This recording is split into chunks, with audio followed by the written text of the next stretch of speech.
Hello friends, ఎప్పుడూలాగే ఈరోజు కూడా వాకింగ్కి వెళ్ళిపోయాము. అండ్ ఈరోజు ఎందుకు ఈ పాయింట్ చాలా ప్లెజెంట్గా సటిల్డ్గా అనిపించింది. అందుకనేసి 2 ఫొటోస్ తీశాను. చాలా బాగా వచ్చాయి ఫొటోస్ అయితే. బాహుబలిలో దేవసేన అనుష్క పుల్లలు ఏరుకున్నట్టు మా అనుష్ ఆకులన్నీ ఏరుకొని కిరీటం తయారు చేసి నన్ను ఎత్తిని కొట్టింది. ఎందుకు అంటే ఎక్సర్సైజులు బాగా చేసావు కదా అందుకే అనింది. ఇంకా అది ఆడ తలపైన పెట్టేపాటికి ఊడి చేతిలోకి వచ్చిందనమాట. సర్లే ఇంక ఫీల్ అవుతుంది కదా అనేసి అట్లా 2-3 ఫోటోలు తీసుకున్నాను. అది ఇంకా జారి ముఖం మీదకి వచ్చింది. ఇంకేం చేసేది లేక సర్లే అనేసి ఇంకా తీసి అవతల వేసాను అనమాట. వేసేసి ఇంకా ఫ్లవర్స్ తీసుకున్నా. నార్మల్గా మేము ఫొటోస్ తీసుకోము, కానీ ఈరోజు ఎందుకో ఫోటోలే పనిగా పెట్టుకున్నట్టు అయిపోయింది. నాకైనా మీకు కూడా ఎప్పుడైనా ఇలా అనిపిస్తుందా?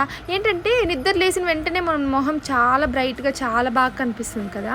సో అందుకే ఇంకా వాకింగ్కి వెళ్ళేటప్పుడు నడుచుకొని వెళ్తూ ఉంటే ఆ సన్లైట్కి చాలా బాగా అనిపించింది చూడడానికి. ఇంకా అందుకనేసి 2 సన్ కిస్సింగ్ ఫోటోలు అందరూ ట్రై చేసినట్టు మనము ట్రై చేద్దామని ట్రై చేసేసాను. ఈ వీడియో మీకు ఎలా అనిపించిందో కమెంట్ చేసింది. ఇంకా ఇలాంటి